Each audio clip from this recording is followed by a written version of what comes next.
y fue un estudioso de ramas como lo que fue la filosofía, la psicología, las leyes, literatura y medicina. Él falleció en 1934 a consecuencia de una enfermedad conocida como la tuberculosis.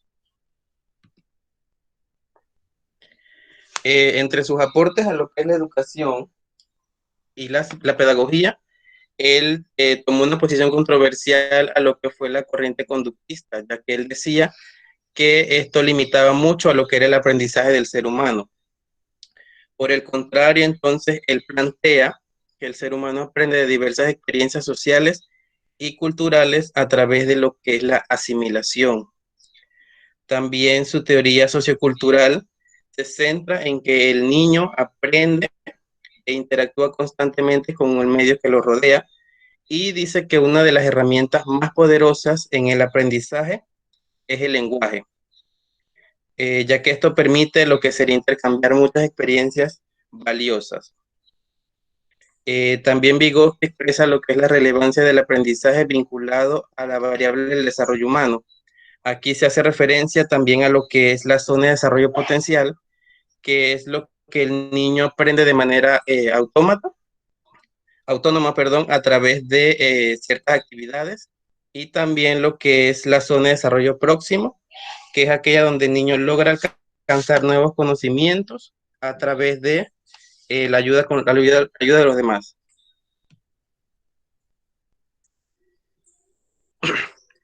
Pues es importante pues que los padres como maestros estrechen lazos que permitan crear un ambiente adecuado para el niño, ya que en el aprendizaje del niño no solo es importante lo cognitivo, sino también el desarrollo de la inteligencia emocional, que ésta se hace posible al interactuar en el diario vivir. Vygotsky nos da un ejemplo de cómo aplicar la teoría en una clase. Él dice que los estudiantes aprenden de manera más eficiente en un entorno social, y él creía que esta interacción promueve un estilo de enseñanza recíproca. Esto contiene ideas importantes como lo que es el otro más experto y la zona de desarrollo próximo, que pueden ayudarte a comunicar ideas de manera efectiva. Lo primero, él dice que se debe dividir a los educandos en grupos de 4 o en diferentes grupos, pues, eh, ya que él creía que los estudiantes pueden aprender de maestros y compañeros, y que otro profesor u otro compañero puede desempeñar el papel de otro más experto. Él decía que se tenía que dividir a los estudiantes, los que eran más inteligentes con los menos inteligentes, para que en ellos hubiera uno que fuera un poco más experto. Entregar una hoja de trabajo con las indicaciones sobre un tema. Él decía que si él iba a entregar un tema, sea cual sea, él tenía que ofrecer ejemplos y tenía que explicar los conceptos que en ese tema se estaba dando, para que la enseñanza fuera un poco más, el aprendizaje fuera un poco más significativo. Asigna a cada estudiante en el grupo uno de los siguientes papeles: el resumidor, el cuestionador y el clarificador. Él explica a los estudiantes que cada uno tiene un trabajo especial. El resumidor es el que resume el contenido de hoja de trabajo. El cuestionador identifica las áreas que no están muy claras, y el clarificador trata de responder las preguntas planteadas en la pregunta.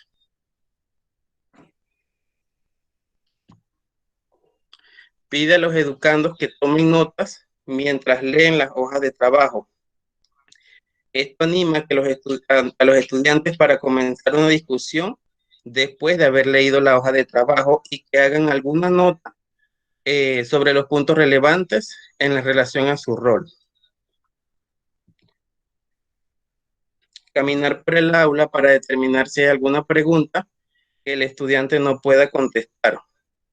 Él decía pues que uno tenía que guiar a los estudiantes hacia la respuesta correcta al problema. Un ejemplo que él ponía era que si los estudiantes no podían entender por qué aroma y fragancia son sinónimos, preguntarles sobre cada palabra para asegurar la comprensión del significado de ellas. Y por último, cambiar los roles de los miembros del grupo en la siguiente parte de la lección. él decía que es importante que los estudiantes aprendan a ocupar todas las funciones, porque con el tiempo ellos van a aprender a desempeñar el papel del otro más experto dentro de otros grupos.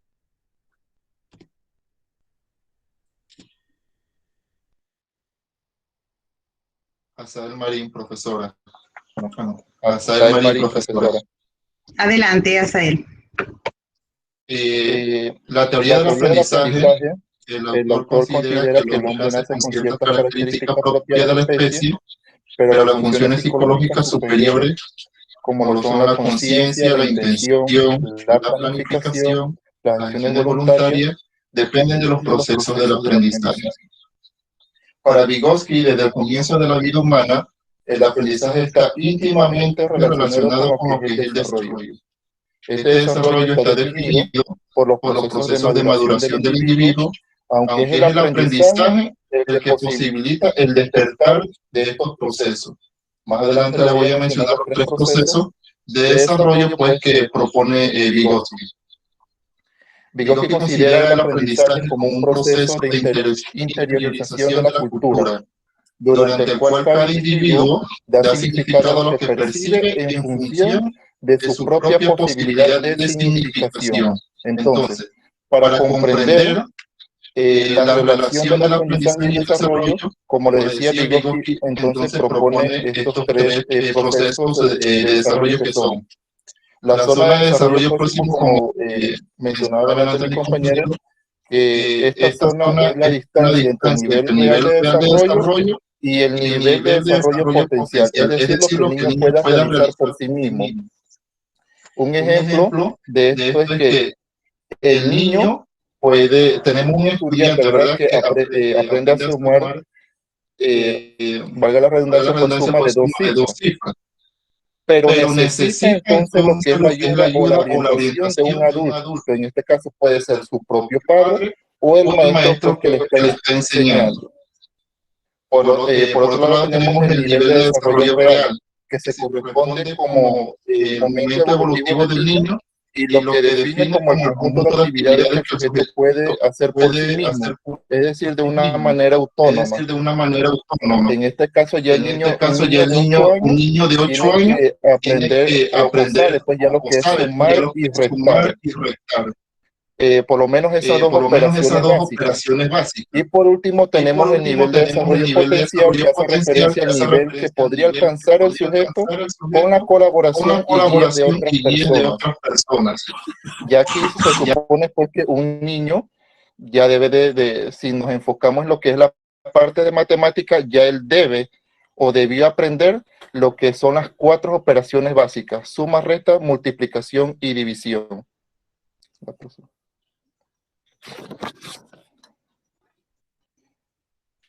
El rol del docente según Vygotsky. Él decía pues que aprender supone la ayuda de otro sujeto, es decir, el desarrollo humano no solo se da en la relación sujeto-objeto, sino que además se da por una tríada que son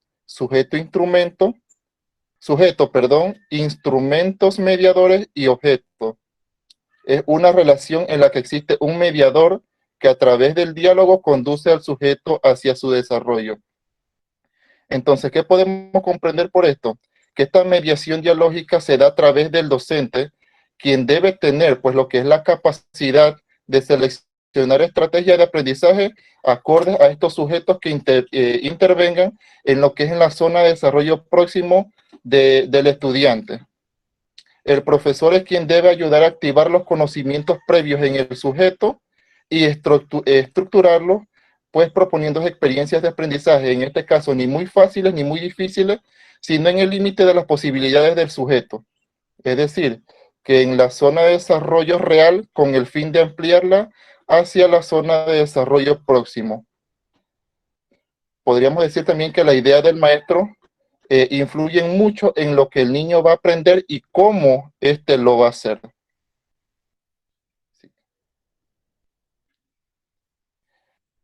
Los conceptos centrales del aporte de Vygotsky a la educación. Tenemos lo que es el aprendizaje sociocultural.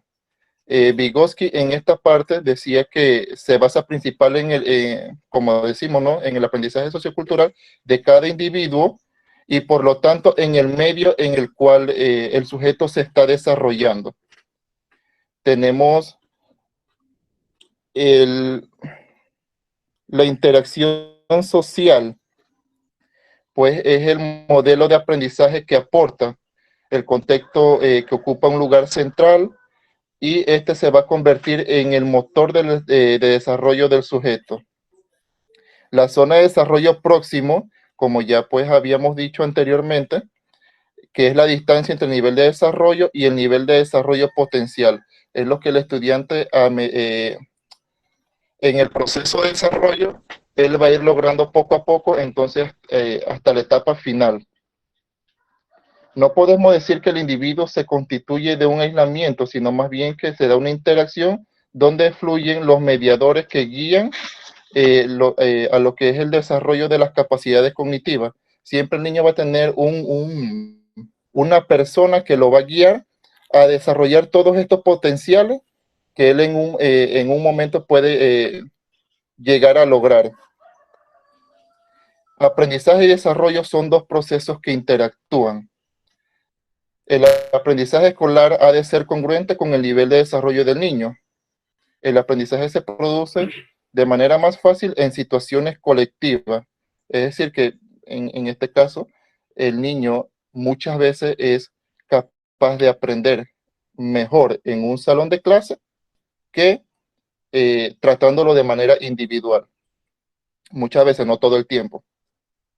La teoría de Vygotsky se refiere como al ser humano que ya trae consigo un código genético o línea natural de desarrollo, también llamado código cerrado, la cual está en función del aprendizaje en el momento que el individuo interactúa con el medio ambiente en este caso. Tenemos lo que es el concepto del ser humano. Considera al sujeto como un medio activo en donde él mismo es capaz de construir sus propios conocimientos. El desarrollo cognitivo es el proceso de socialización del sujeto en el medio y son asumidas por él mismo de manera intrapsicológica. Tenemos lo que son las influencias ambientales. El sujeto pues es capaz de aprender todo lo que está en su entorno, dependiendo si tenemos un estudiante que, entre comillas, pues es normal, es capaz de aprender lo que está en su entorno. Si es un estudiante que por ende tiene una necesidad educativa, pues tendría que tener a su lado a un mediador que lo vaya guiando y que le vaya enseñando cada cosa pues que se presenta para que sea en un momento de su propio conocimiento.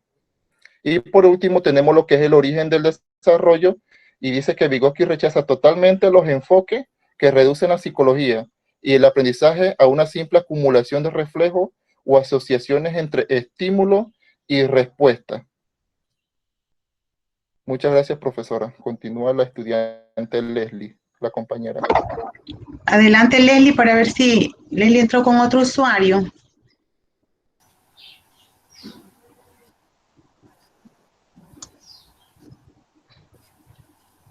Leslie. A ver, ajá. Buenos días. Se escucha bien, adelante. ¿Ahora se me escucha? Sí, ahora sí se escucha bien, adelante. Buenos días. Les voy a hablar sobre los aspectos más relevantes de la teoría de Vygotsky. En esta teoría constructivista, él sostiene que el aprendizaje es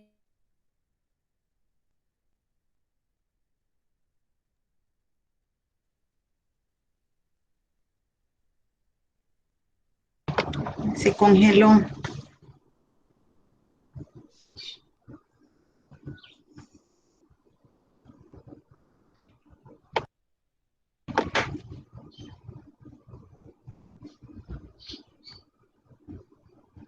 Se le congeló a Leslie el audio. Debe ser el internet, será.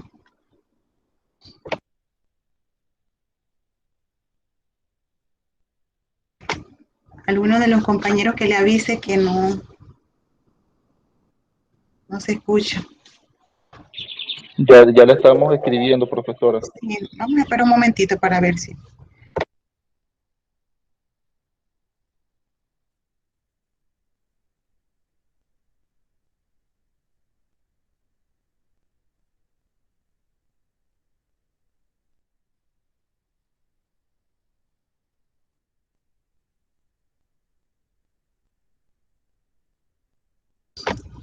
Que vuelva a entrar para ver si ahora se puede conectar. Antes de iniciar la clase, también acá el internet no me permitía acceder.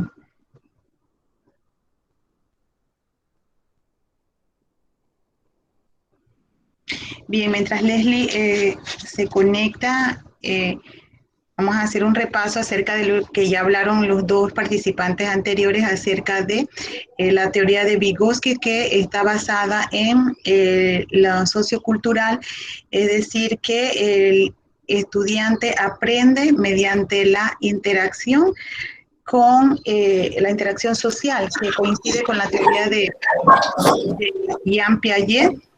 Ahora sí, ahora sí. Listo, pues. Entonces continúa. Ajá. Iba por los aspectos más relevantes. Sí, continúe. Él nos dice también que la cultura proporciona las herramientas necesarias para poder modificar el entorno, además de estar la cultura constituida fundamentalmente por signos o símbolos. Estos actúan como mediadores en el desarrollo cognitivo del infante.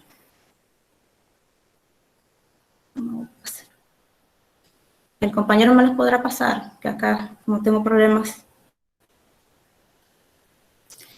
Uno de los aspectos que él destaca es que el desarrollo está unido al contexto social. El desarrollo del infante está ligado al ambiente social. Esto influye en los diferentes cambios que ocurren en los pensamientos y en la mente del ser humano. Ellos van adquiriendo nuevas y mejores habilidades cognitivas en el proceso lógico de su modo de vida. Esta teoría afirma que cada persona instruida desarrolla competencias que aprenden de los miembros de la cultura, que ellos lo llaman como mediadores o tutores del aprendizaje. La influencia del contexto está determinantemente en el desarrollo del niño. Por ejemplo, si un niño está conviviendo en un área rural y su aprendizaje está ligado al ámbito familiar, o no va a ser igual que el aprendizaje de un niño de área urbana, porque el niño de área rural va a tener más conocimiento de su área corporal y de su medio de campo, mientras que el que es de área urbana va a tener más conocimiento de lo que es los aspectos culturales y tecnológicos. Otro de los aspectos,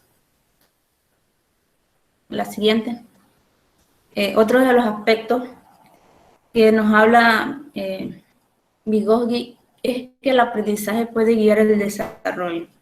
El aprendizaje puede guiar el desarrollo porque está en constante proceso de cambio por la diferente toma de decisiones en la utilización de nuevas estrategias que propician el desarrollo intelectual e integral del infante. Sostenía que los niños desarrollan paulatinamente el aprendizaje mediante la interacción social que adquieren en nuevas y mejores habilidades cognitivas en el proceso lógico de su inmersión de modo de vida. Otro aspecto que nos habla es que el lenguaje como instructor del desarrollo mental. La próxima.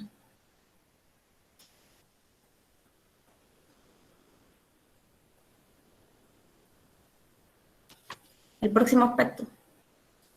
Ajá, gracias. El lenguaje como constructor del desarrollo mental. Él nos habla que el lenguaje es como el área central del aprendizaje, porque aquí el niño desarrolla la interacción social y se organiza en los procesos de pensamiento, y con esto es capaz de transmitir y organizar ideas oralmente.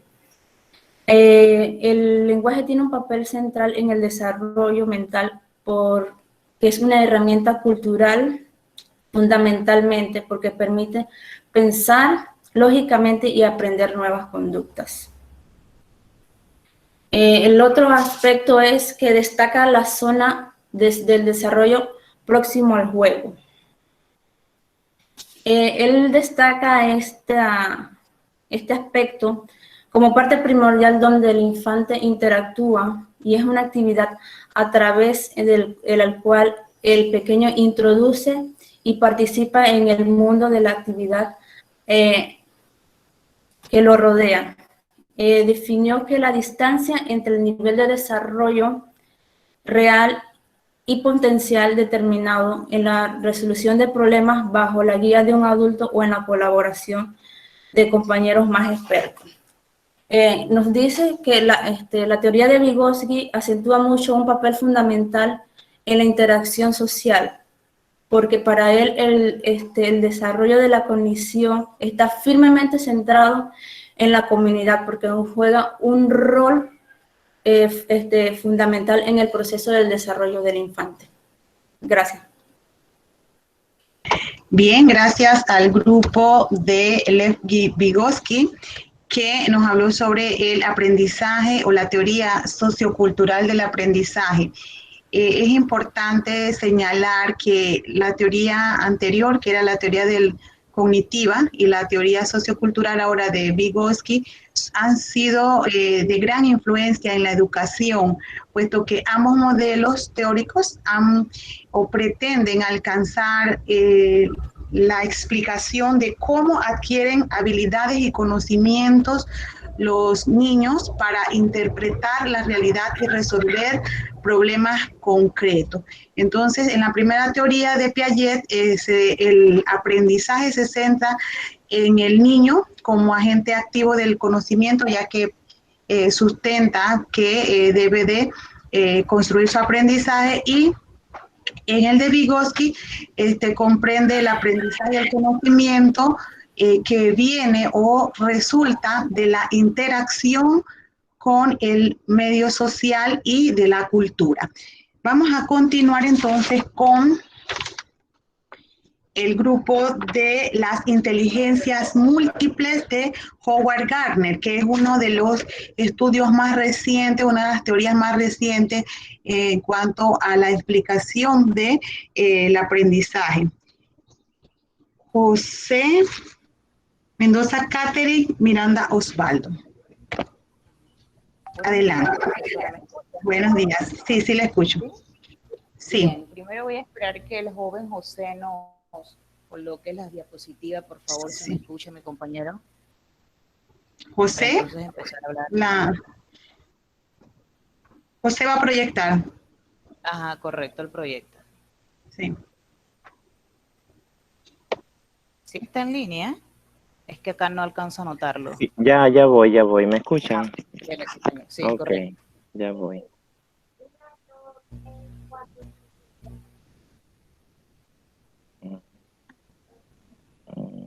Una tu pantalla.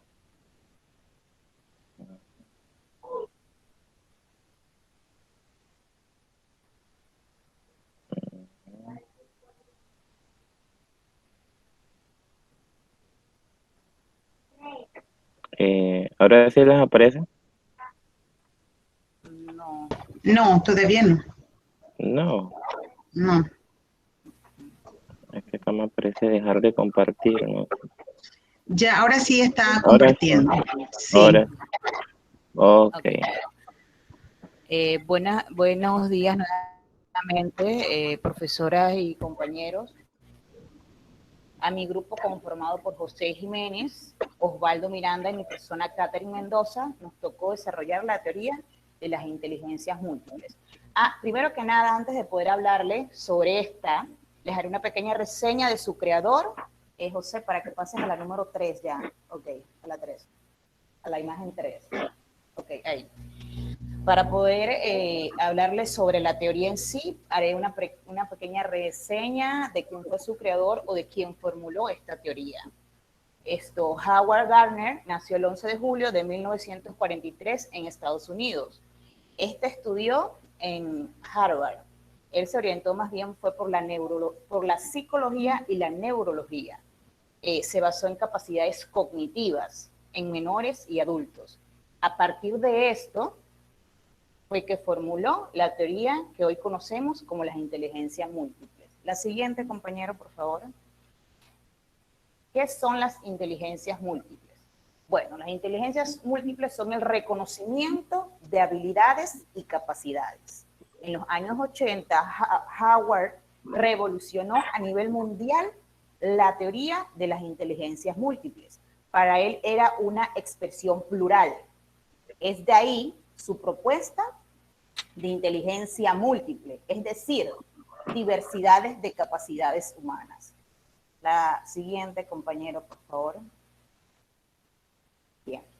Howard y el descubrimiento de las inteligencias múltiples. Bueno, estas fueron posibles gracias al trabajo de Howard en el campo de la educación, que comprende el proceso de aprendizaje y el funcionamiento del cerebro humano. Howard trabajó con dos tipos de grupos, niños con diferentes procedimientos, diferentes procedencias y daños cerebrales.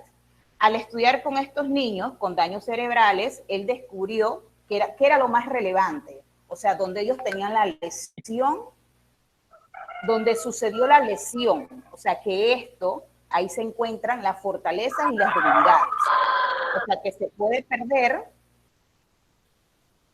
en esa lesión se podía perder lo que era la destreza musical, la del habla y las capacidades de orientar. Entonces, en esto, él observó que algunos niños eran buenos para el idioma, otros eran para los matemáticos y otros para las ciencias y la poesía. En esto, él concluyó que las inteligencias abarcaban mucho más, o sea, que estas no se podían medir. Y él convirtió la palabra inteligencia en una palabra plural, y así nació lo que hoy conocemos como inteligencia múltiple. La siguiente, compañero, por favor. La otra, la que sigue. Okay, ahí. La teoría de las inteligencias múltiples. Bien, su motivo de creación fue por el fracaso que tuvieron en cuanto al modelo conductista del aprendizaje. Y también, como teoría, se dio porque él observó las diferentes formas de resolver un solo problema. Entonces, que al tratar con niños de dificultades cognitivas, estas mostraban aprendizajes en algunas habilidades, o sea, fortalecían para resolver otras áreas. La siguiente, compañero, por favor. Ok, esta sí se las voy a leer. Los criterios de la inteligencia. Aislamiento potencial por daño cerebral. Podemos detectar individuos excepcionales en un dominio particular, una operación nuclear identificable, una justificación evolutiva dentro de un individuo junto con una naturaleza definible de ejecución experta, una historia evolutiva y una credibilidad evolutiva. Apoyo por parte de los tests de psicología experimental deben estar respaldadas por la investigación psicométrica y deben mostrar una susceptibilidad para codificarse en un sistema simbólico donde transformar y procesarlas antes de proceder a emitir una respuesta concreta. La siguiente, compañero, por favor. Bien. En 1983, Gardner propuso 7 inteligencias, de las cuales yo le hablaré 2. Bien, la inteligencia lingüística. Bien. Esta se manifiesta en los primeros años de vida del niño, cuando él empieza a descubrir o a jugar con las palabras y cómo expresar sentimientos. Esta es la capacidad que permite el uso y el manejo de la fonética y una lengua como sistema simbólico y expresivo. Esta se utiliza para la comprensión de la palabra y el uso del lenguaje, en la cual podemos encontrar personas con alta inteligencia lingüística, como profesionales en la lingüística, como escritores, como oradores y como locutor de radios. La siguiente, compañero. Ok, la inteligencia lógico-matemática, esta se da en los primeros años de vida, pero su máximo desarrollo se da en la adolescencia. Esta se basa en resolución de problemas matemáticos o de cuentas bancarias. En esto se destacan o se manifiestan gustos por la combinación numérica y en las cuales podemos ver profesionales como científicos, matemáticos, informáticos, ingenieros. Ya las que siguen son de mi compañero José. Gracias, compañeros, por su atención. Ok. Bueno, para continuar tenemos la inteligencia visoespacial. Es la capacidad para formarse un modelo mental de un mundo espacial. Se utiliza en los desplazamientos por una ciudad o edificio para componer un mapa para orientarse a un espacio. A las personas que tienen una marcada tendencia espacial les gusta aprender mediante imágenes, fotografías. Les gusta dibujar, diseñar. Profesiones que requieren una buena inteligencia visoespacial son arquitectura, la escultura, la conducción de vehículos y máquinas. Inteligencia corporal sinestésica. Se refiere a la habilidad para controlar los movimientos del propio cuerpo, utilizar los objetos con destreza. El desarrollo motor empieza en los primeros meses de vida. En él se proyecta este tipo de inteligencia. Se utiliza en la práctica de deportes, de bailes, es propia de bailarines y deportistas. Inteligencia musical. Está relacionada con la habilidad para discriminar, asimilar y expresar diferentes formas musicales, también para apreciar y distinguir diferentes tonos, ritmos, timbres. Se utiliza para cantar una canción, para componer una melodía, para tocar un instrumento. Un ejemplo de inteligencia musical alta la poseen los músicos o los compositores. Inteligencia interpersonal es la capacidad para entender a los demás. Se aplica en la relación con las otras personas para comprender sus motivos, deseos, emociones y comportamientos. El entorno familiar estimula esta inteligencia a los niños y niñas desde bien pequeños. Las personas que tienen una alta inteligencia interpersonal suelen intervenir en las relaciones sociales, en la organización de eventos. Profesionales que destacan en esta inteligencia son maestros, vendedores o terapeutas. La inteligencia intrapersonal hace referencia a la capacidad de formarse un modelo ajustado de uno mismo. Es la capacidad de acceder a tus sentimientos y emociones y utilizarlos para guiar el comportamiento y la conducta propia. Cognitiva que permite ver el estado de ánimo de uno mismo. Destaca este tipo de inteligencia en los monjes y los religiosos. Años más tarde, en 2001, se añadió una octava inteligencia, la inteligencia naturalista. Se refiere a las habilidades que permiten a las personas comprender las características del mundo natural y cómo desarrollarse en él. La inteligencia naturalista se empieza a desarrollar desde bien pequeños a través de la interacción, la observación y la exploración del entorno. A las personas que se destacan en esta inteligencia les gustan los fenómenos naturales, destacan los biólogos, arqueólogos, físicos y químicos.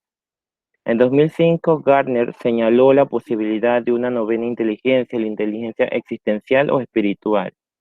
La capacidad y la inquietud por comprender la realidad, hacer preguntas sobre la propia existencia, la vida.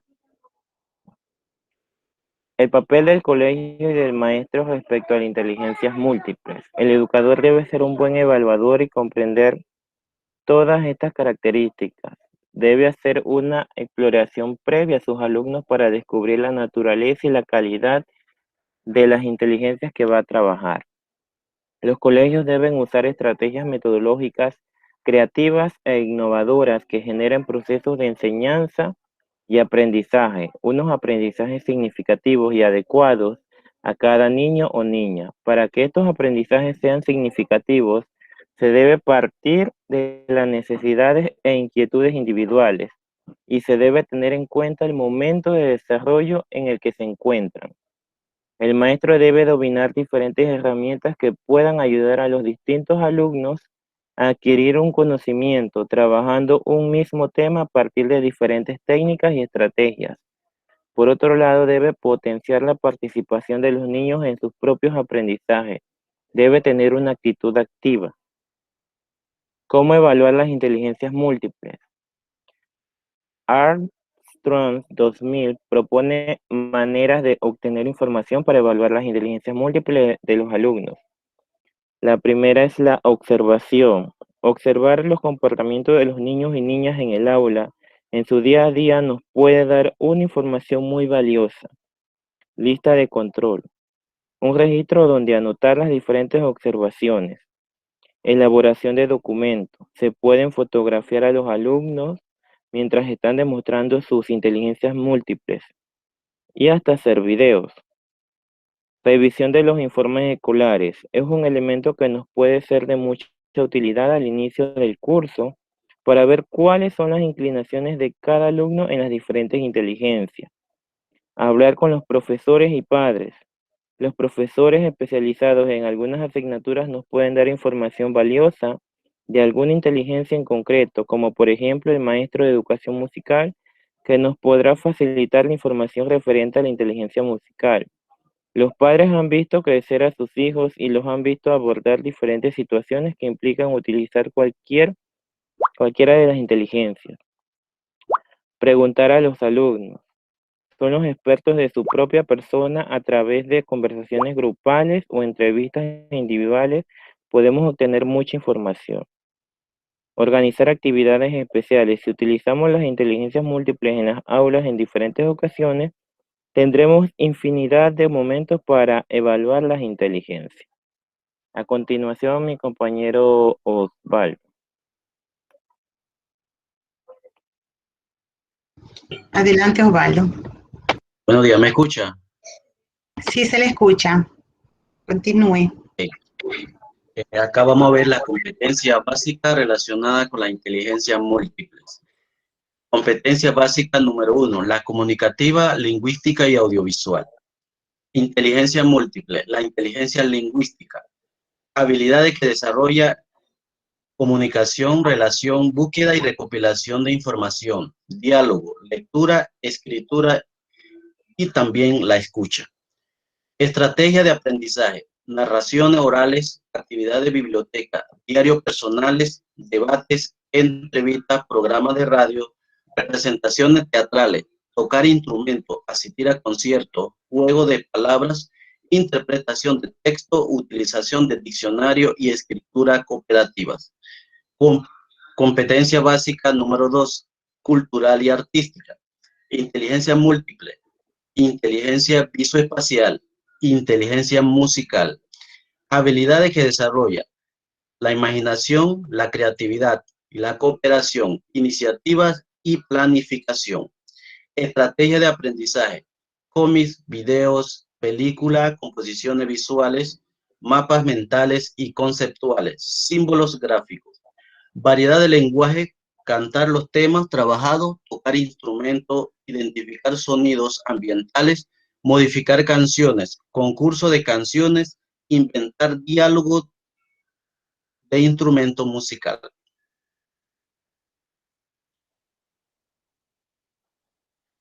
Competencia básica número 3, el tratamiento de la información y la competencia digital.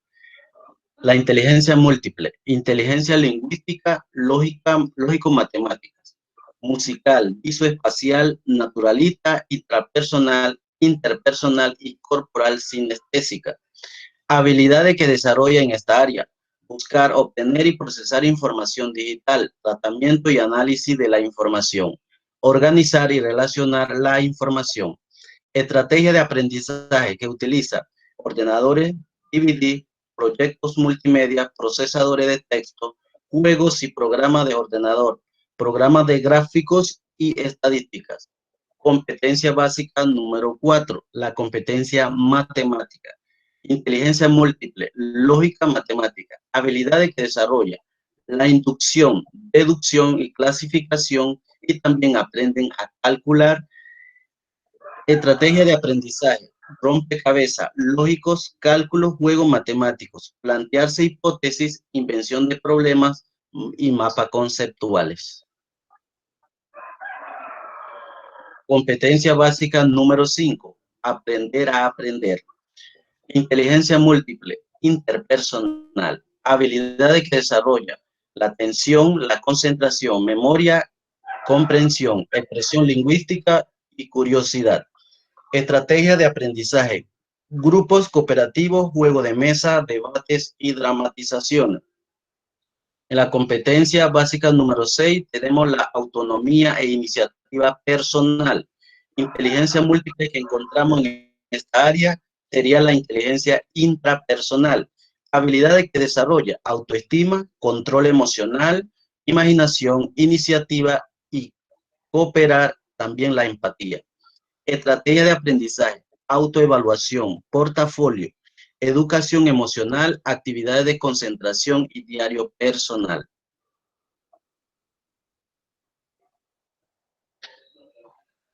Competencia básica número 7, en el conocimiento y la interacción con el mundo físico. En la inteligencia múltiple tenemos la inteligencia naturalista y la inteligencia corporal sinestésica.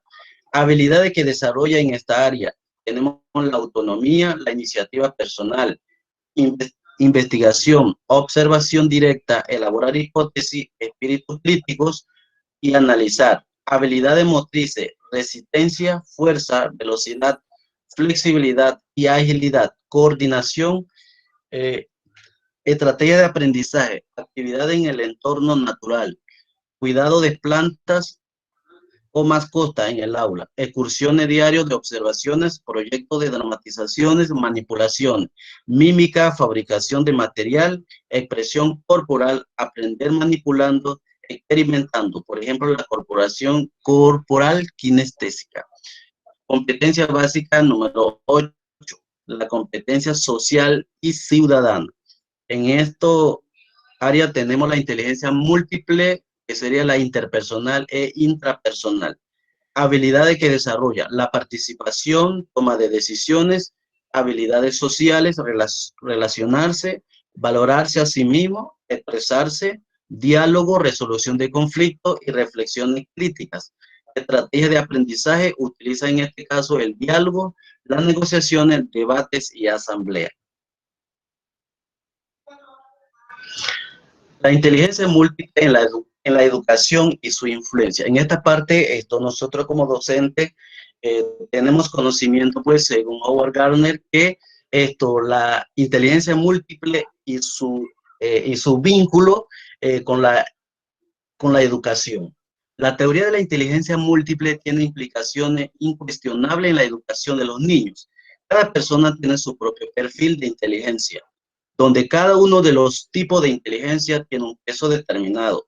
Se crea así un perfil único y especial. Desde el punto de vista educativo, el énfasis se pone en la calidad de las experiencias y aprendizaje que podemos aportar a los niños. Es necesario ofrecerle más posibilidades. No podemos seguir enseñando de la misma manera. En este caso, nosotros decimos que la educación tradicional, que el educador es el transmisor del conocimiento y el estudiante el receptor del conocimiento. Según Howard Gardner, este modelo de educación ha cambiado. Es necesario ofrecerle más posibilidades. No podemos seguir enseñando de la misma manera.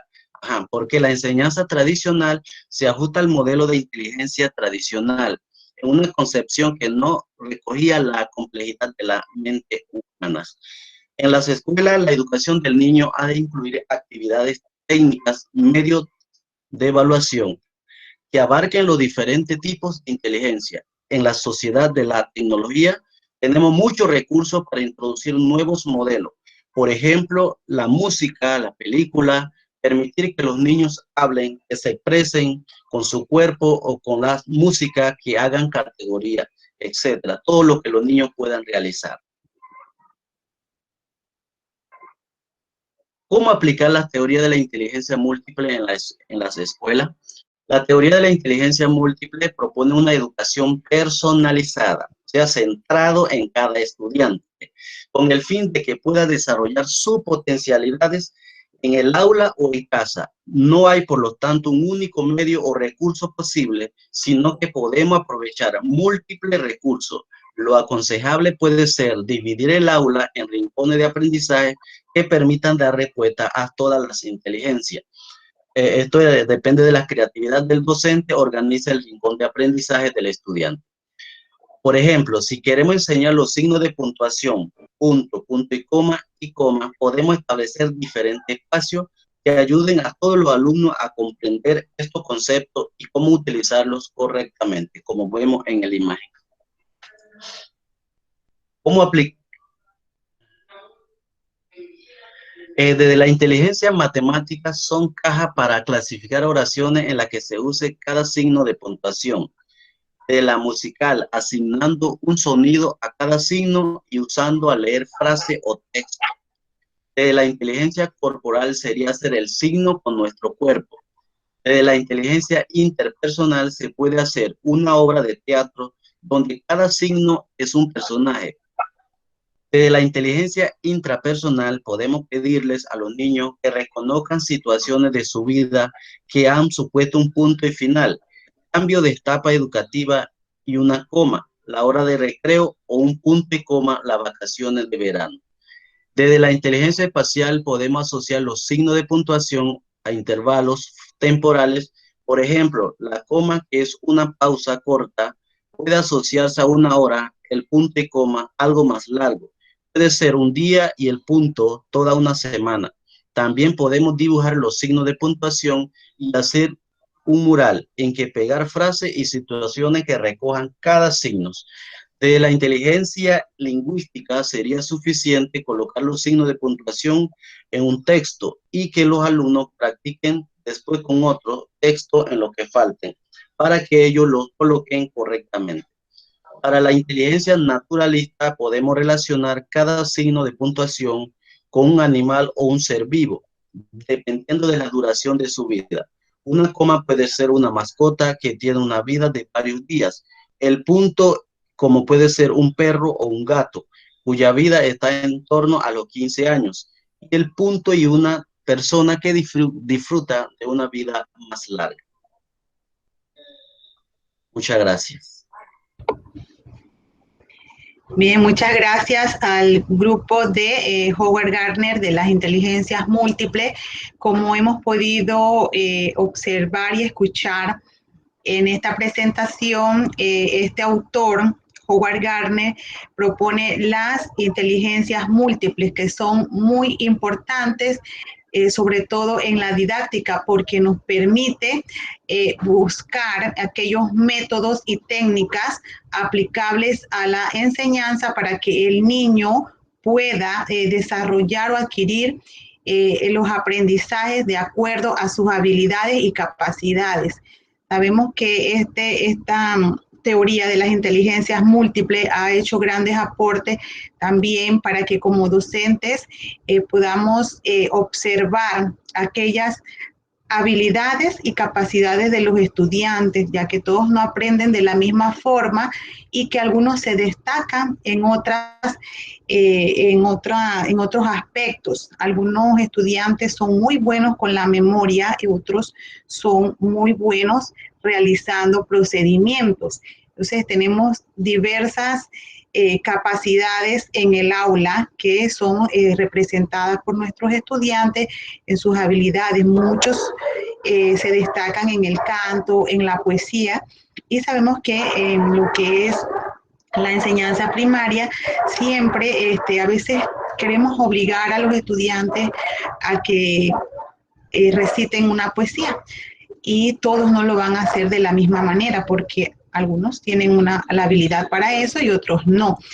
Pero sí nos permite entonces buscar aquellas alternativas entre los métodos y las técnicas para poder o dirigir un aprendizaje. Vamos a continuar entonces, vamos a tratar del tiempo, ¿verdad?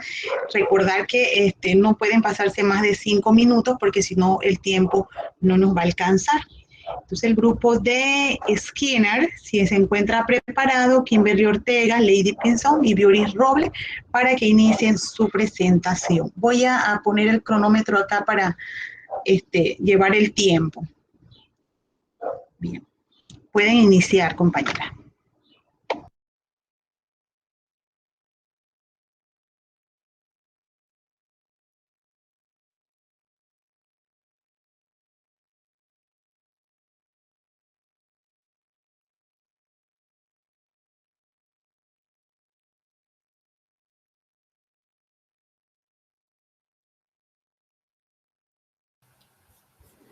Buenos días, no sé si se puede ver la presentación, es que no he utilizado el Google.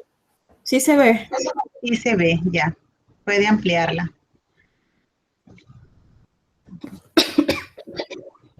Ok. Bien, ahí está.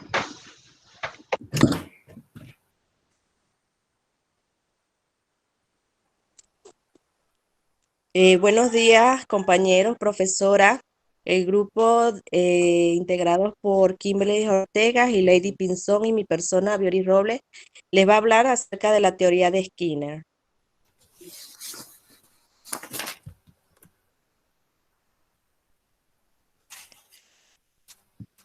Skinner nació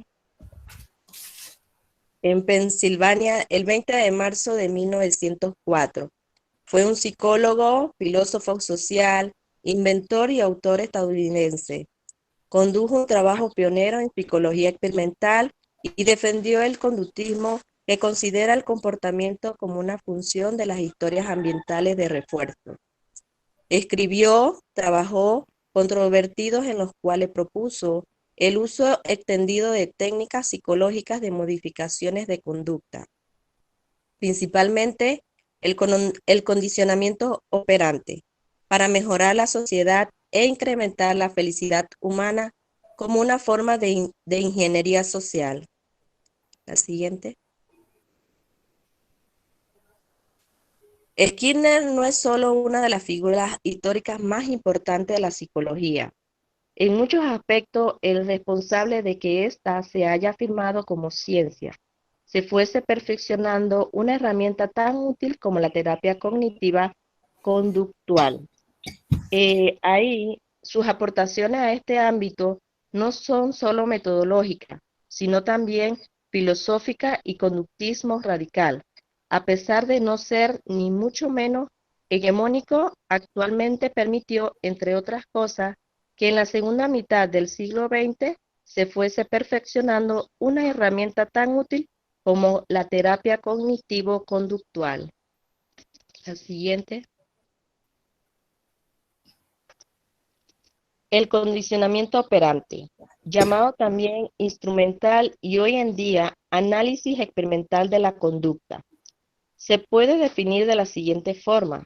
Es la teoría psicológica del aprendizaje que explica la conducta voluntaria del cuerpo en su relación con el medio ambiente basado en un método experimental, es decir, que ante un estímulo se produce una respuesta voluntaria, la cual puede ser reforzada de manera positiva o negativa, provocando que la conducta operante se fortalezca o debilite. Significa que está interrumpiendo constantemente haciendo lo que hace. Durante esta operatividad, el organismo se encuentra con un determinado tipo de estímulo llamado estímulo reforzador. Este estímulo tiene el efecto de incrementar el operante el comportamiento ocurrente después de reforzar. Esto es condicionamiento operante. Ahí lo podemos observar, reforzar y recompensar. El reforzador, consecuencia que aumenta la frecuencia de una conducta. El estímulo que sigue a la conducta es agradable de una u otra manera. Las condiciones. El forzador debe seguir a la respuesta. El reforzador debe ser congruente con la respuesta. Siguiente. Skinner afirma que cuando el alumno está dominado por una atmósfera de depresión, lo que quiere es salir del aprieto y no propiamente aprender o mejorarse. Se sabe que para que tenga efecto el aprendizaje, los estímulos reforzadores deben seguir a las respuestas inmediatas. Siguiente. Skinner introdujo un nuevo término en la ley del efecto, el refuerzo. La conducta que es reforzada tiende a repetirse, la conducta que no es reforzada tiende a extinguirse. Skinner acuñó el término condicionamiento operante, que implica cambiar una conducta utilizando refuerzos dados después de la conducta deseada. Estímulo, respuesta. La siguiente. Según Skinner, la caja de Skinner, esto es el condicionamiento operante. El comportamiento es seguido de una consecuencia y la naturaleza de la consecuencia modificada la tendencia del organismo a repetir el comportamiento en el futuro. Skinner utilizó en una caja animales, ¿verdad? Ahí pueden observar un ratón, el cual le puso un botón puzzle para que oprimieran cada vez cuando tendría hambre, él oprimía y le cayera lo que era el alimento. Ahí identificó 3 tipos, que es el refuerzo positivo y negativo, y lo que es el castigo y el operante neutro. El operante neutro son respuestas que ni aumenta ni disminuye. En cambio, lo que es los refuerzos positivos y negativos aumenta que la conducta se repita. Los castigos disminuyen la probabilidad de una conducta que se repita. A continuación, la siguiente compañera. Buenas, mi nombre es Kimberly Ortega. Para Skinner, el condicionamiento operante va seguido siempre de una conducta. Es decir, que la naturaleza, en este caso, puede ser modificada por la tendencia del organismo a repetir, siempre y cuando el refuerzo que utilice, en este caso, el docente o el educador, pueda influir de manera positiva en la respuesta. Para Skinner era muy importante enfatizar que el condicionamiento operante pues necesitaba de un reforzador, y en este caso él podemos ver en él lo que es los 3 mecanismos importantes, como lo mencionó mi compañera, que va a ser el refuerzo, la extinción y el castigo. Todo va a depender de la forma en cómo pues el individuo, en este caso el estudiante, ¿verdad?, responda al estímulo percibido en su entorno o en su ambiente. En este caso, el refuerzo es el estímulo que sigue a una respuesta y aumenta la probabilidad de que se repita en el futuro. Es decir, para Skinner era muy importante fortalecer la respuesta, pero de manera positiva. No todos los estudiantes van a responder de la misma forma. Son seres, son individuos, cada quien con sus propias características, pero depende del refuerzo que utilice el docente, las respuestas pueden ser positivas o negativas. Entonces, la utilización del refuerzo para Skinner podría entonces modificar la respuesta, y en caso positivo implica que el estudiante pueda recibir una recompensa. Es decir, quizás el docente pudiese establecer un tipo de recompensa que motive al estudiante a futuro, ¿verdad?, poder repetir la misma respuesta ante el estímulo que se le está enviando o que se le está colocando en su ambiente. De esta forma, podemos entonces obtener resultados bastante positivos, por ejemplo, en el aprendizaje o en las calificaciones de los estudiantes. ¿Qué implica la parte negativa del refuerzo? Implica que va a ser el reflejo de la actitud del estudiante pues ante el refuerzo percibido. Por ejemplo, si un estudiante no consigue los logros, ¿verdad?, digámoslo así, positivos para el docente, y él no ve una respuesta, una motivación o una recompensa, quizás esa respuesta negativa va a continuar o va a ser constante a futuro. La parte de extinción implica las respuestas que no son reforzadas y que son poco probables que se repitan. Es decir, que si el estudiante tiene un resultado independiente de que sea positivo o negativo, pero no recibe un refuerzo apropiado, pues posiblemente esa respuesta que tiene el estudiante no se va a repetir a futuro. Y el castigo representa lo que son, en este caso, no, quizás la forma en cómo el docente puede castigar una respuesta no deseada. Esto puede provocar dos cosas. Uno, dependiendo del tipo de castigo que el estudiante decida no hacerlo más. O dos, simplemente vea la forma de un castigo como la manera en que lo voy a seguir haciendo porque al final del día pues solo consiguen castigarme y no alentarme a mejorar. Entonces, para Skinner era muy importante establecer que los refuerzos no simplemente se pueden basar en una sola condición, sino que se tienen que repetir, buscar alternativas de colocarle al estudiante diferentes formas de premiar, ya sea con estrellita u otras características que sobresalen en la educación primaria para que se pueda motivar. En el caso del castigo también mencionaba que los castigos pueden ser de dos formas, que el castigo implique en el niño una acción de decir no lo quiero volver a hacer, o que simplemente él decida o vea que es tan grave lo que está haciendo y que ese castigo pues no es la recompensa que él necesita. Por ejemplo, decirle al estudiante que continúe haciendo o ejecutando la misma acción de manera que él solo se cansa. Por ejemplo, pongo el siguiente ejemplo que quizás no esté relacionado a la educación. Cuando una persona fume, ¿verdad? Para él no es fácil dejar de fumar o dejar de hacer esta acción, pero quizás cuando él empiece o continúe, sea de forma constante, realizar esta acción, él mismo se dé cuenta que no recibe ningún beneficio de fumar y que todo lo que recibe o el resultado de ser un fumador son aspectos negativos en su salud, entonces él decida dejar de hacerlo. En este caso, toda la conducta de los estudiantes, que es la base del trabajo de Skinner, está o se planta sobre los estímulos, es decir, que el condicionamiento operante del estudiante se refuerza, ¿verdad? Dependiendo de la herramienta o técnica que utiliza el educador o el mediador para que ese estudiante pueda tener una respuesta ante el estímulo de forma positiva o de forma negativa, y que quizás el castigo se pueda utilizar como una última herramienta, porque también mencionaba que el castigo puede generar un sentimiento de emoción bastante negativa en el estudiante, incluso poder influir en la conducta. Y al final también mencionaba Skinner que la conducta muchas veces es el reflejo del refuerzo que utilizan o que no utilizan los educadores antes la educación.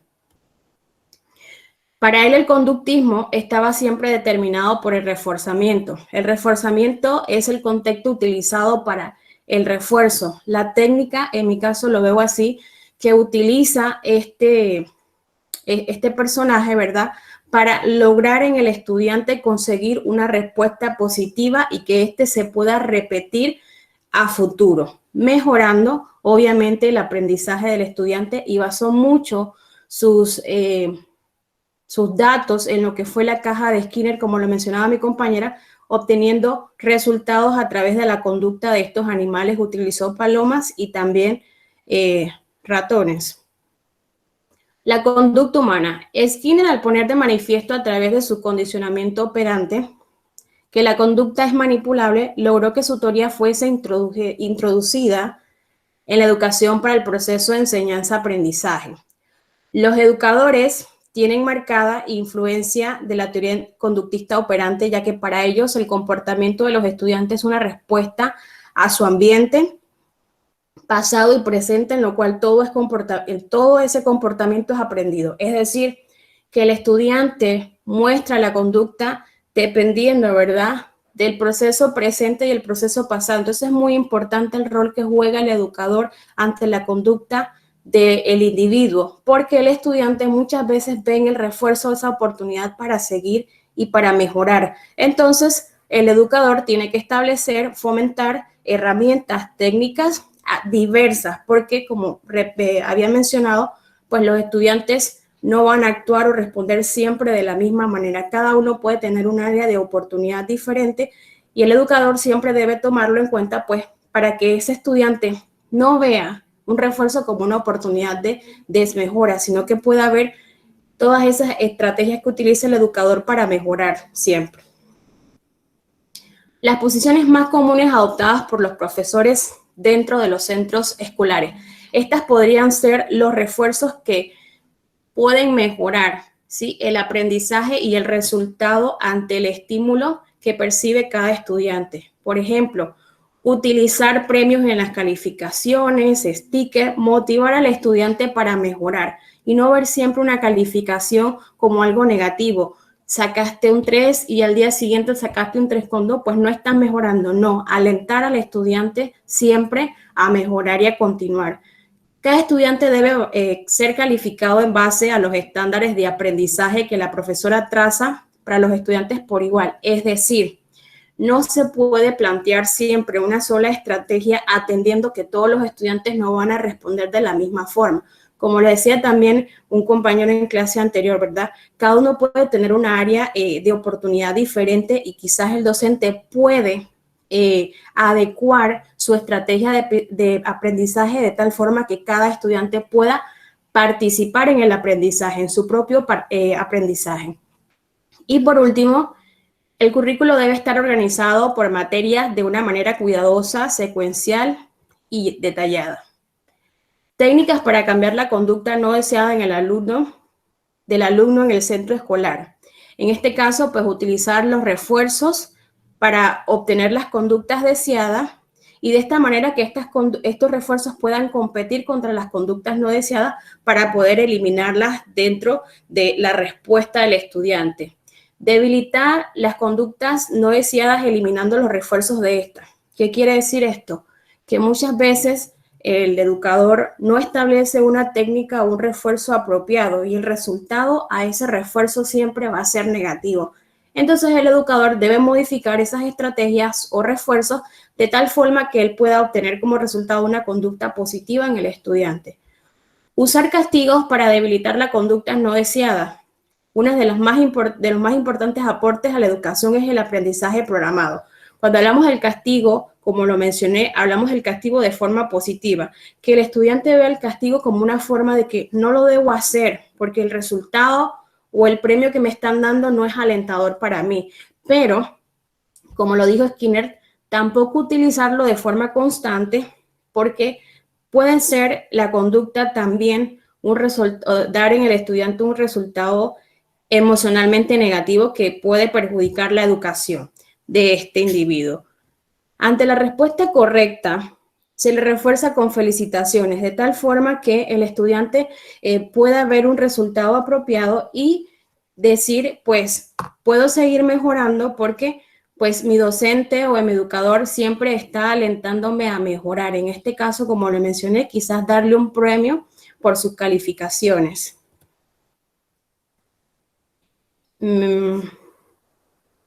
Críticas de... Me parece que aquí va mi compañera.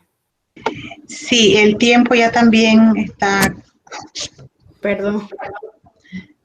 Sí, por favor, continúe, Lady Pinson. No, yo creo que empieza aquí. Ok, para ser breve. Según Skinner, también, a pesar de que él entendía como el aprendizaje como un cambio de conducta, pero tenía varias críticas por lo que él no entendía al alumno. Él no entendía al alumno como un ente pasivo, que solo responde a estímulos, sino todo lo contrario. Aprendemos actuando. Insistir que el estudiante absorbe pasivamente los conocimientos, atendiéndose a recibirlos del mundo que lo rodea. Conocer es actuar, operar con palabras o sin palabras, con hechos también. Entonces, él decía que el estudiante aprende tan solo mediante acciones, pero lo importante no es la manera como lo realiza, sino cómo lo lo aplica haciendo frecuencia a los aprendizajes simples. Las tareas deben, decían que deben como dividirse de lo más fácil a lo más difícil, porque el estudiante debe de aprender no al revés, de lo más difícil a lo más fácil, no, lo contrario, para que así el aprendizaje que recibiera el estudiante fuera de una manera positiva. Y ahí darle lo que las compañeras decían, los refuerzos positivos de comunicarle al estudiante lo estás haciendo bien o puedes mejorar en esto, no directamente decirle al estudiante eso está mal hecho o darle cosas negativas, sino que reforzarlo de manera positiva, pero a la vez si tenía que mejorarlo, decirle de buenas maneras como docentes cómo pueden mejorar de esos aprendizajes que el estudiante debe adquirir. Siguiente compañera.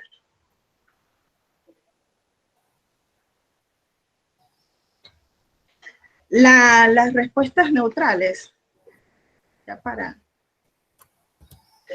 La teoría, los tipos de respuestas en la teoría de Skinner, él dividió las posibles respuestas en la conducta de un organismo en 5 tipos. La respuesta neutral, el refuerzo positivo, el refuerzo negativo, el castigo positivo y el castigo negativo.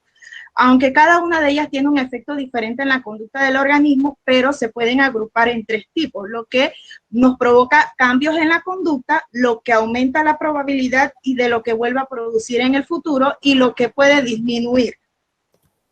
En la respuesta neutral son las consecuencias de una acción que ni aumenta ni disminuye. O sea, que está allí tentativo, que nosotros podemos reforzarle al estudiante y son las más comunes de todos los tipos de respuestas en general en el condicionamiento operante que tenía Skinner.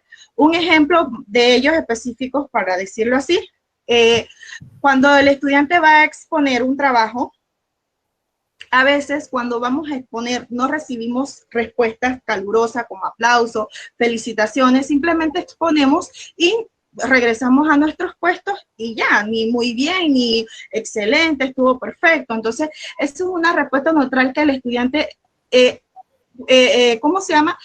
Está esperando recibir del docente o de recibir del estudiante. Y muchas veces, lo pasamos por alto y eso son cosas que el estudiante debe de, decía Skinner, que debemos de reforzar esas partes de reforzarle esas cosas a los estudiantes. Siguiente. El refuerzo positivo, bueno, todo tiene algo positivo porque cuando salimos bien o el niño sale bien, recibe un refuerzo positivo tanto del hogar como el del docente, porque nosotros podemos colocarles estrellitas, como decía mi compañera, reforzarlo con algo positivo y en casa también, si sales bien en tal ejercicio, recibes algo, son refuerzos positivos, pero también está el refuerzo negativo. ¿Qué es el refuerzo negativo? Cuando aumenta la probabilidad de una conducta en el futuro y negativo que elimina algo como respuesta al organismo. O sea, si saliste mal, no es que se te va a quitar del todo, sino que te quito algo que te gusta para ver si en la próxima mejoras. No es castigarlo de un todo, sí, sino que es un refuerzo de, tienes esto, saliste mal, pero te lo quito, pero te lo devuelvo si logras mejorarlo. Entonces son refuerzos que nosotros debemos de darle tanto a los alumnos como reforzarle en casa también, porque no es nada más parte del docente, sino de los padres de familia, pues porque esto va conjunto con ambos, ¿no? La siguiente. El castigo positivo, la otra cara de la moneda de los refuerzos son llamados los castigos operantes que Skinner decía. Provocan que la conducta se repitan con menos frecuencia o incluso que desaparezcan por completo. El castigo positivo es lo que comúnmente entendemos como castigo en el lenguaje coloquial. Consiste en una respuesta desagradable para el organismo que al recibirlas tendrás que disminuir la conducta que lo ha llevado a experimentar el castigo. Ejemplo de un castigo positivo sería cuando nosotros tocamos algo caliente. Ahí recibimos de una vez la acción de que es algo que es un castigo positivo. Entonces ya sabemos que otra vez no lo vamos a volver a hacer porque recibimos algo, tocamos y caliente de una vez otro día, no lo vamos a hacer porque ya nos acordamos o tenemos ese castigo allí que me ocurrió eso cuando lo hice anteriormente. Son castigos positivos que uno mismo va adquiriendo y va aprendiendo igual los niños, los estudiantes. Siguiente.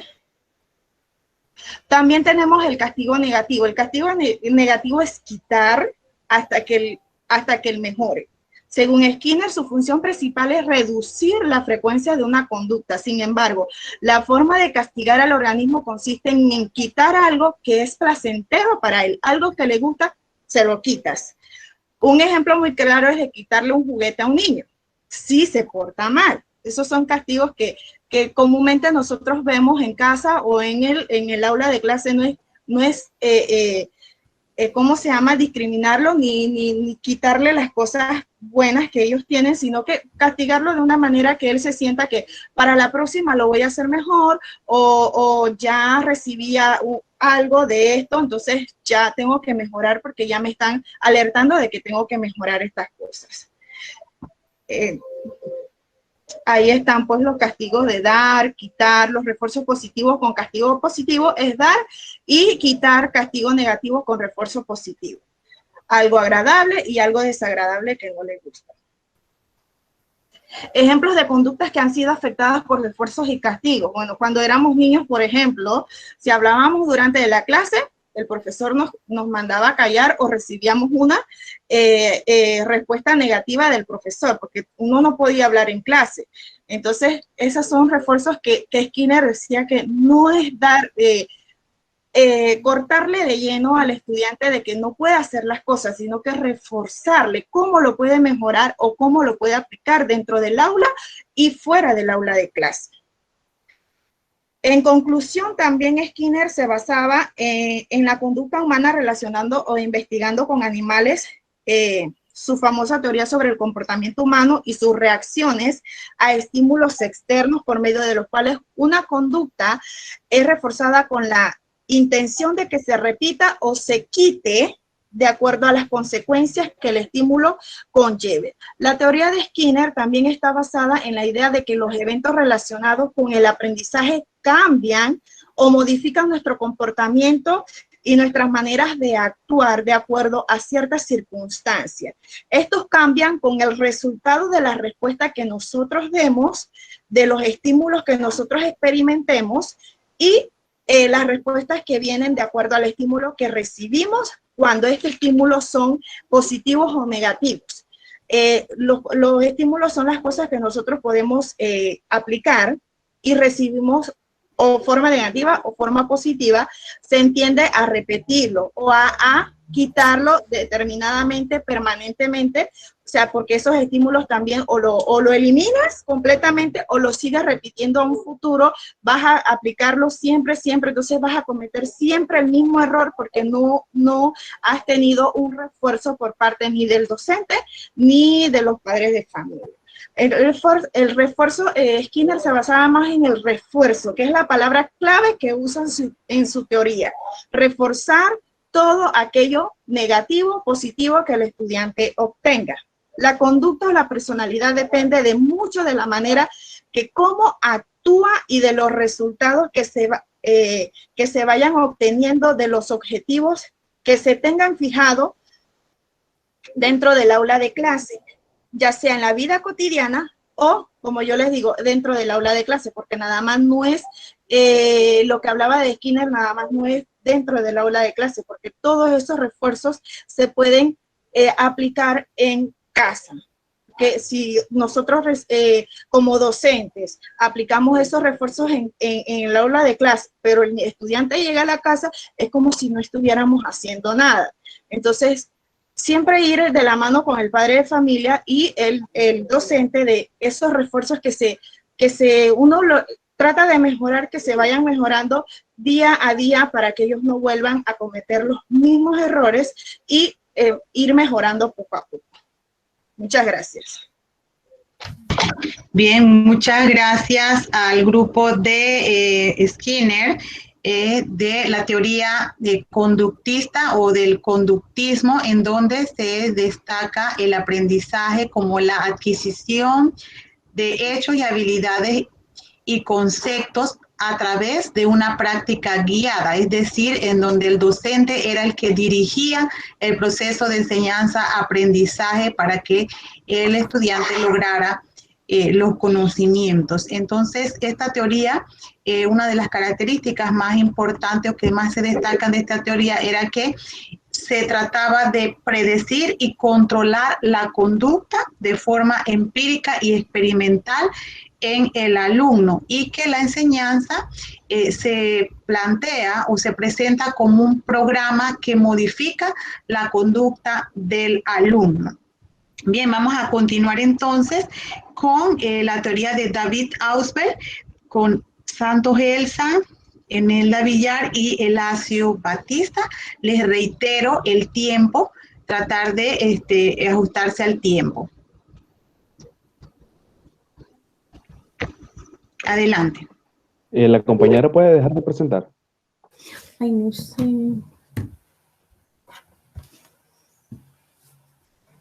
Gracias.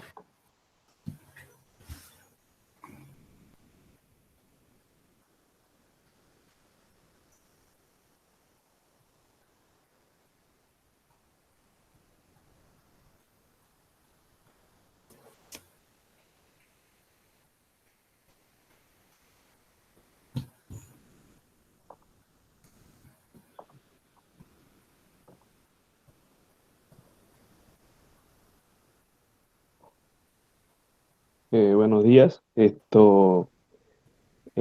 día de hoy mi grupo hablará sobre el aprendizaje significativo, la teoría del aprendizaje significativo de David Ausubel. Los integrantes son mi persona, Elacio Batista, Elsa Santo y Emelda Villar. Ok, bien. Durante mucho tiempo se consideró el aprendizaje significativo como sinónimo cambio de conducta. Esto porque se denominaba a la teoría laboral, ¿ok? El cambio de conducta, teniendo en cuenta al comportamiento laboral de las personas.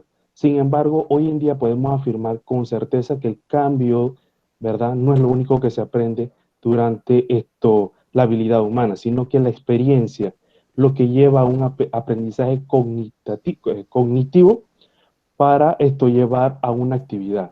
En este sentido, podemos darle respuesta con el aprendizaje significativo a preguntas como se aprende, cuáles son los límites de aprendizaje, por qué se olvidan las cosas.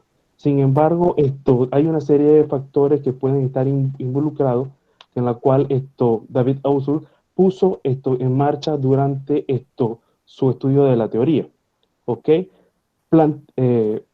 David Ausubel planteaba que el aprendizaje del alumno dependía mucho de la estructura cognitiva previa a la relación que obtenía sobre la información que se estaba elaborando. Y debía entender y capturar y reformular este aprendizaje a su manera, dando fin a una experiencia en lo que estaba realizando. Durante procesos en la orientación, es de vital importancia conocer que el estudiante es una característica individual y única. Por lo tanto, la estabilidad del conocimiento es diferente entre cada uno. Sin embargo, debía suponer que ya lo conocía. Esto trajo a una contradicción con los diferentes tipos de aprendizaje que se daban en aquel momento. ¿Ok? Tenemos ahora un choque entre el aprendizaje significativo con el aprendizaje mecánico.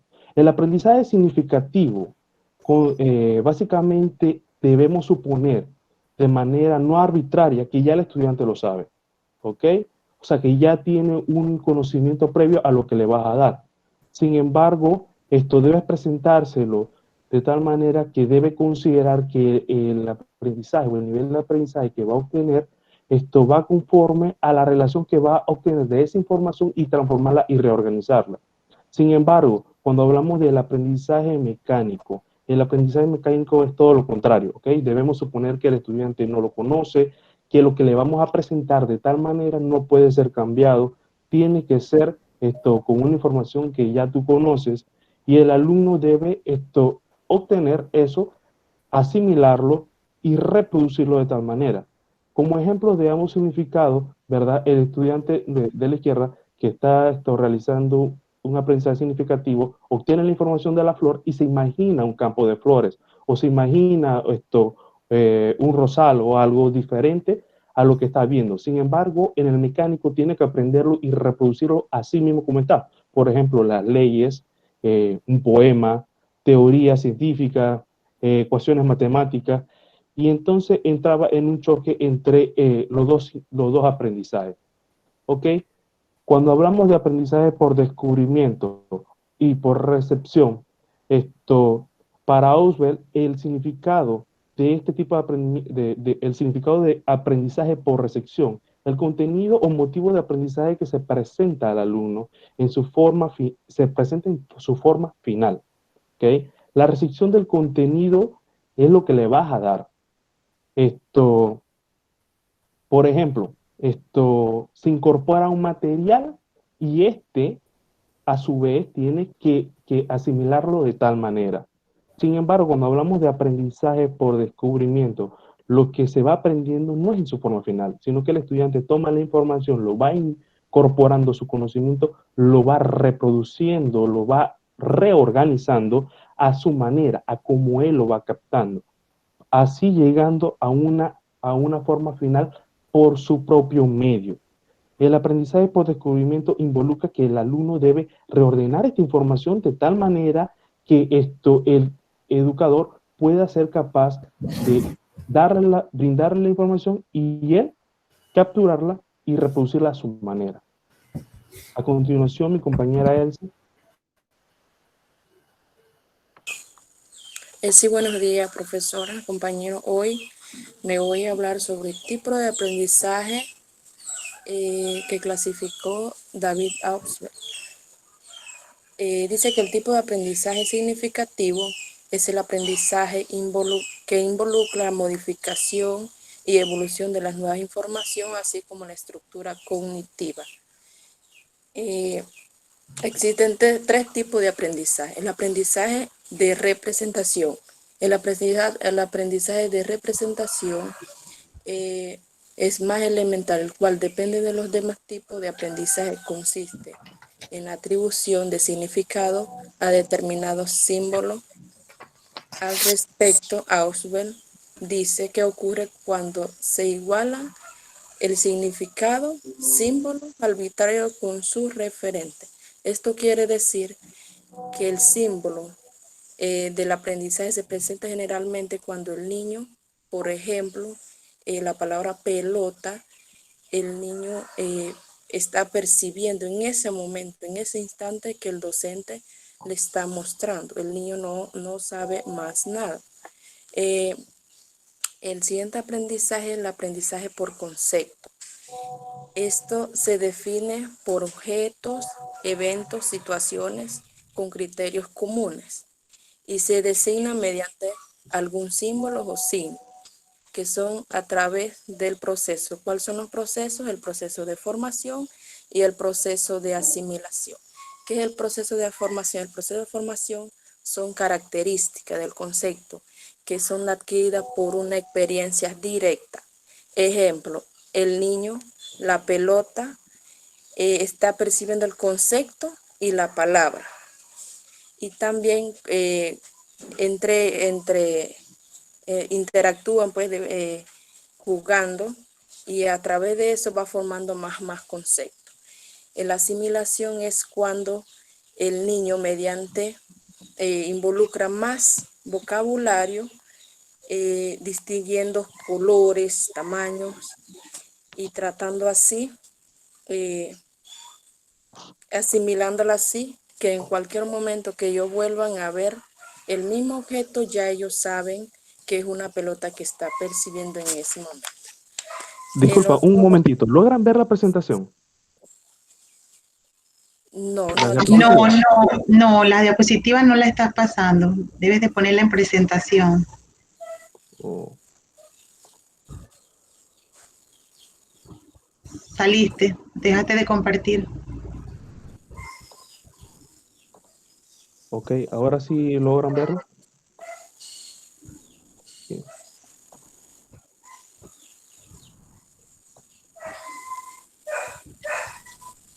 ¿Se logra ver? Sí, pero estás en la primera diapositiva. Ajá.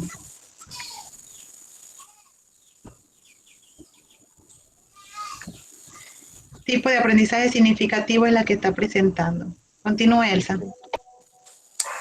El aprendizaje por proposiciones.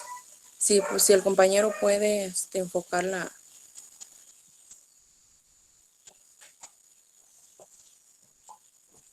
proposiciones.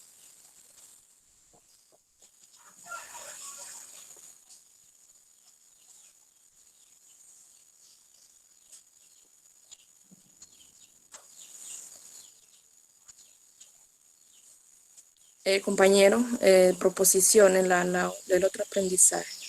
Sí, el aprendizaje de proposiciones hace referencia a la adquisición del significado de nuevas ideas expresadas en una frase o oración que contiene dos o más conceptos, cuya comprensión del significado debe ir más allá de la interpretación. Esto quiere decir que el aprendizaje significativo amplía la combinación y la relación de varias palabras individuales, por ejemplo, pelotas, amigos, felicidad, produciendo así un nuevo significado que asimila a la estructura cognitiva del estudiante. En el caso del juego, ya ahí el estudiante está percibiendo más conceptos, ya el estudiante puede formular oraciones con esa frase que ya conoce y hacer frases más largas, va más allá de lo que ya ellos ya comprendieron. Estos aprendizajes se da más que todo cuando el niño apenas están conociendo, entran a la escuela. Es donde el niño todos estos pasos el docente debe darle, porque, por ejemplo, para llegar a un aprendizaje significativo, el docente debe buscar un objeto que ya el niño conoce. Yo no puedo, como docente, no puedo agarrar una cosa y presentarlo a un niño que el niño ni siquiera va a percibir ni no va a decir nada porque no lo conoce. Entonces es importante que el docente se haga referencia pues, a los objetos que ya el niño pueda interpretar, ya conoce sobre ellos. También puedo dar un ejemplo que aquí como en la comarca, voy a salir un poco del tema, en la comarca se envió una vez un formulario donde se pedía que el niño que dijera qué era un pulpo y de qué se alimentaba, dónde vivía. En ese momento el niño tuvo un problema porque aquí en la comarca no sabemos qué es un pulpo, dónde vive, porque el niño no ve nada de eso. De repente en la ciudad el niño está viendo películas, imágenes y el niño ya sabe pues más qué relación tiene, pero en el campo no. Entonces en el campo debemos adaptarnos a los objetos que el niño percibe acá, no salirnos del tema, porque si no, entonces el niño va a tener complicación al momento de aprender. Eso es todo. A continuación, mi compañera. Continúe, Emelda. Buen día, profesora, compañero. El día de hoy me ha tocado hablar siguiendo el tema con lo que es el principio de la asimilación por David Austin. El principio de la asimilación, compañeros, la siguiente diapositiva, por favor.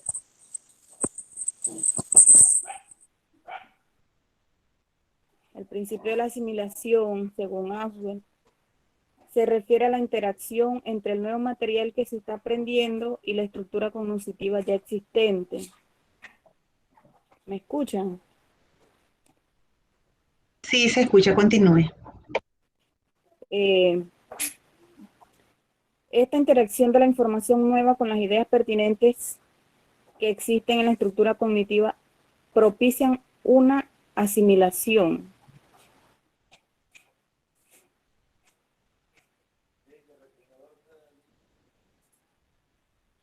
El producto de la interacción del proceso de aprendizaje no es solamente el nuevo significado, sino que incluye la modificación de lo que ya anteriormente se tenía previsto.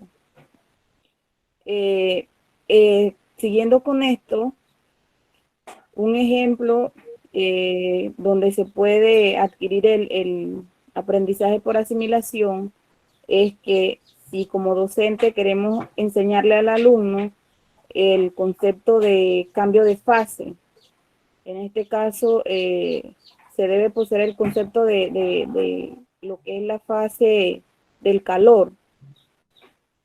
En la estructura cognitiva previa, el concepto de la fase del calor se puede percibir como energía, y el nuevo concepto se asimila al calor, considerando que los cambios de fase se deben a una transferencia de energía, no solamente en el concepto de cambio de fase, sino que el alumno también lo puede percibir como algo caliente, la fase del calor.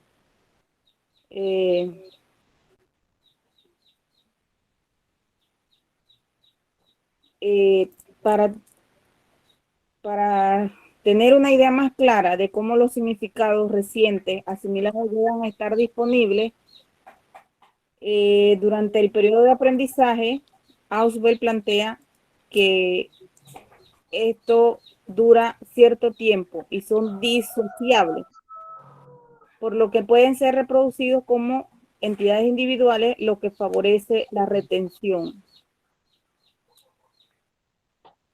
Esta teoría también se considera como un proceso posterior de olvido, y que consiste en la reducción gradual de los significados con respecto a los subsensores. Olvidar representa una pérdida progresiva de disociabilidad en las ideas recién asimiladas respecto a lo que está incorporado en la relación actual. O sea que el aprendizaje significativo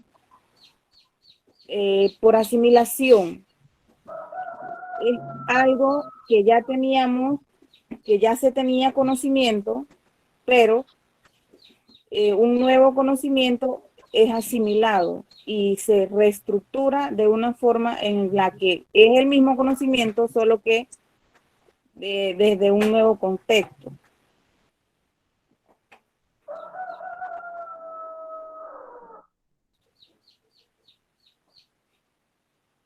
Eso era todo, compañero.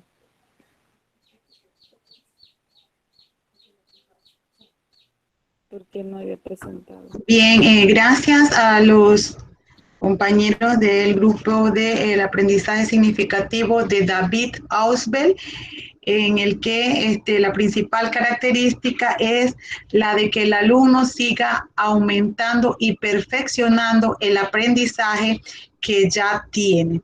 Y en el concepto de lo que es la asimilación es integrar una nueva estructura cognitiva de manera general, de modo que le permita entonces al estudiante reforzar los conocimientos previos. Vamos a continuar entonces con el último participante del aprendizaje social de Albert Bandura, con el joven Edmond Quintero. Bien, me indican si logran escucharme y si logran ver la presentación. Sí, continúe.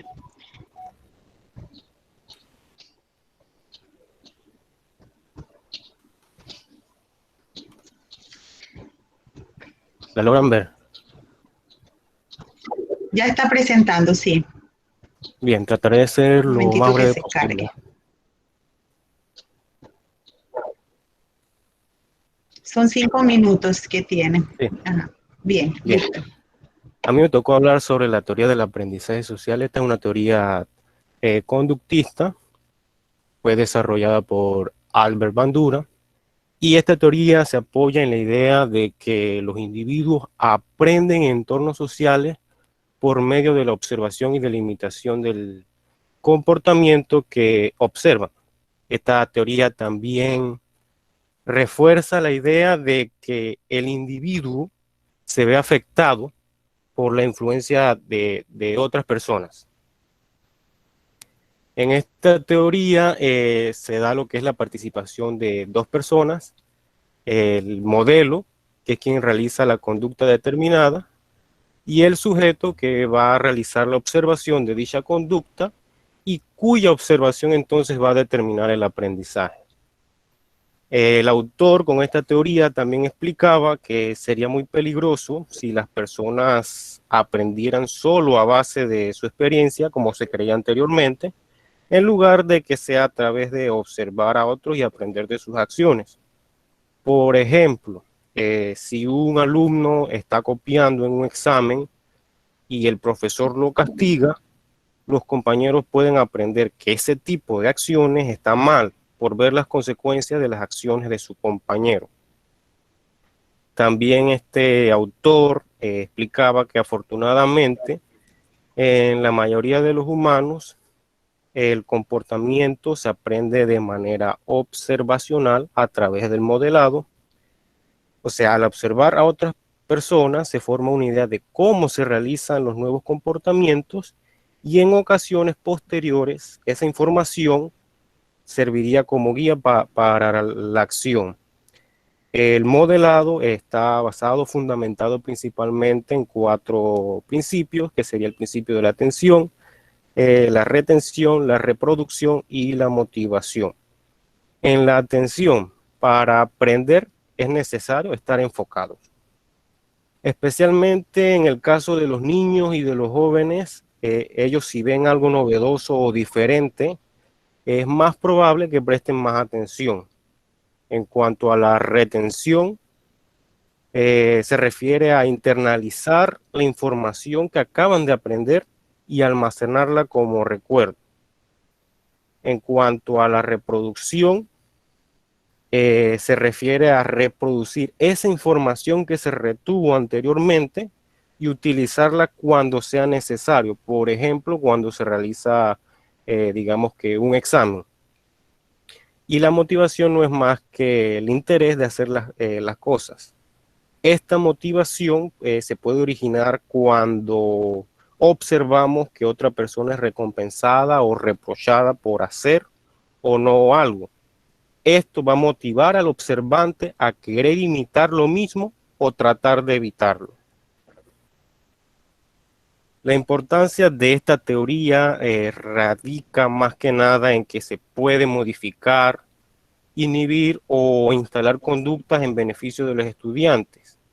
Este tipo de aprendizaje ocurre constantemente en el proceso de enseñanza-aprendizaje. Los alumnos observan a sus profesores, los imitan y continúa el ciclo por observación. Y en ese sentido, el profesor juega un rol importante, ya que no es un simple transmisor de información, sino que se convierte en el principal modelo por el cual los alumnos aprenden. Por ejemplo, si el profesor es agresivo, los estudiantes tenderán a imitarlo y actuar agresivamente, además de que van a generar un efecto desinhibitorio de la agresión. Por el contrario, si el profesor es tranquilo, los alumnos se comportarán también en forma tranquila. Si lo que se quiere modificar o instalar una cierta conducta entre los estudiantes, será preciso entonces que se realicen algunos procedimientos. Por ejemplo, para que algo nuevo se transforme en familiar, en el caso de que se quiera introducir o instalar una nueva conducta, es necesario que el individuo experimente repetidamente ese acontecimiento para lograr una concepción generalizada de los mismos. Les doy un ejemplo. Si el profesor quiere promover el respeto dentro del aula de clases, va a ser necesario definir ciertas normas. Por ejemplo, si se quiere hablar, es necesario entonces levantar la mano y pedir la palabra. Un segundo procedimiento que tiene relación entonces con el modelo verbal y el conductual. Es decir, es más efectivo cuando el profesor acompaña las instrucciones verbales con la conducta asociada. El mismo profesor va a representar cómo debe procederse en esa situación. De la misma manera, los observadores que transforman la actividad observada en códigos verbales o imágenes aprenden y retienen la información mucho mejor que los que simplemente se limitan a observar. El profesor debe garantizar a sus estudiantes la posibilidad de poner en práctica la acción que se está intentando integrar. Y en esta teoría, ya para finalizar, también se destaca la importancia de los incentivos, puesto que estos son movilizadores de la conducta. Para estimular los incentivos, el profesor puede ponerle metas accesibles a las capacidades de los estudiantes que sean lo suficientemente desafiantes como para esforzarse para lograrlo, pero